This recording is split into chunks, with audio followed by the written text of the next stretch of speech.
name is Kim, and I'll soon be 66. And I was born in the UK, but now I live in Canada. My father was a fisherman, and my grandfather was a lobster and crab fisherman. Being near water as a child, it would give me a sense of freedom. The toughest challenge of all in my life was that I was born overweight, really, and it grew from there. So from my earliest memories, I've remembered being bullied or teased, especially, and it made me withdraw from people. The heaviest I've been was 350 pounds, and I was listening to people saying, you should look like this, you shouldn't wear that, should you be eating that, my dear? Or, oh, I just heard about this really good diet, and this was from people that might have been on the bus or walking down the street. Wanting to please people, I started on the roller coaster of dieting, the fad diets, the pills, the liquids, the grapefruit diet, the red cabbage diet, the everything diet. It was a gradual hitting of rock bottom.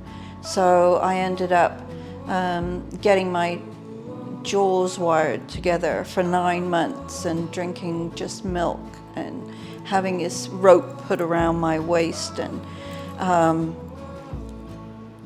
then that was a total disaster. I came to Canada, cut that off right away because I'd already had septicemia and fainted and all that kind of things. Because the tummy tuck didn't know that I was pregnant. I was 7 months pregnant before I even knew I had him. So at 350 pounds, I hadn't realized that I was trying to, even though being so huge, I was still trying to sort of blend into the background and be unnoticed. What helped me overcome the challenges most was there was an interest from a co-worker, and he seemed to look at me a different way, almost as though I was someone. And I think once I realized that really helped me to be, no, I do want to be recognized as a person. You just sort of dismissed, oh, she's fat, she's lazy, we don't have to take her seriously. I got into loving dancing and exercise. I never thought I'd even hear the word, but to me, dancing is exercise. The more I moved, the more people were interested in me, the more people that were interested in me as a person, as a woman, whether it was female or male, that gave me a little bit more confidence.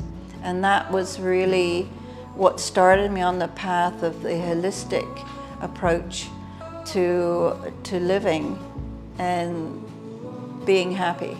The shift started when I realized that you've got to look at your own body, your everything, external, internal especially, your mind, what you're putting into your body, what you're putting on your body.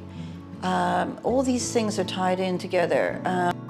It's cliche, if you cannot love yourself, then no one else is going to love you. I do Qigong for my mind. It's like standing up meditation.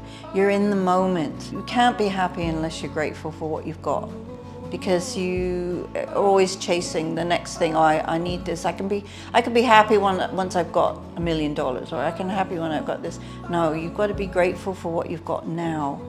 What you put out in life, into the universe, as it were, is what you get back. And I have found that to be the one thing that is so true. I've met so many wonderful people since I've changed myself, my attitude, my life, the things that I do in it, the whole way I look at life. Forgiving people is another thing that you really, really have to do. Forgive the people that have hurt you. Forgive yourself. It's huge. It's a game changer. So I retired from the City of Toronto after 29 years in 2019. And since then, I have to honestly admit from my heart that I am living the life that I couldn't even have dreamt it. It's so amazing. Every day is so fantastic. Like just today, my passions are dancing, all kinds of dancing, ballroom, Latin. I love Latin. I can't stay still when I hear that. I do belly dancing in my basement. Travel is the one thing that I started really loving when I was a teenager, and I haven't stopped, and I don't plan on stopping.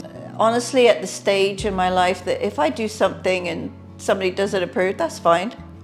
The biggest support I've had in my time of need, believe it or not, has been God. Believe that He is watching, He answers. A lot of my friends call me the Hat Lady, and I can't tell you the joy that I've got from hearing people that it's made them happy. They stop me on the street in a restaurant. I hope you don't mind me saying that you look wonderful in that hat or the outfit, and I wish I could wear hats, and you've just made my day just by walking by wearing that hat. Like, that is stunning. The things that I've learned from my previous life, as I would say, is that don't listen, don't conform, be a bit of a rebel, remember who you are, know who you are. The passion of my life is traveling. I never want to stop, and I've been to 97 countries already, and I hope to build on that, and it'll be over 100 by the end of the year. If you're overweight now, like I was, I would say to you, love where you're at right now and start from there. Be kind to what you put into yourself, what you give yourself. Try and clean up your body, your mind as much as you can. The most precious thing for me in life is health. And again, gratitude for the life that I've had. It's the freedom to be who you really want to be. So I'm going through my teen and early 20 years. That's the life that I'm living now. Everything that I stopped myself doing because I'll do it when I'm thin. No, don't do that. Start now. Happiness for me today is to give kindness. It costs nothing. Love for me today is this huge blanket. I feel like I'm surrounded by love, and I feel that it's not only coming through me outwards, but I'm getting so much love. When I was looking at the photos that Puja was showing me, is this me? Is this really me? And I've never felt so confident. It's really given me a boost over anything that I felt before as well. The key ingredients to live a happy life, in my opinion, are to be yourself, know yourself, and really love yourself, because that's where it begins and ends. The 3 words that I would describe myself at 65 are joyful, grateful, and very excited. Hopefully I won't swear. I have to do that again.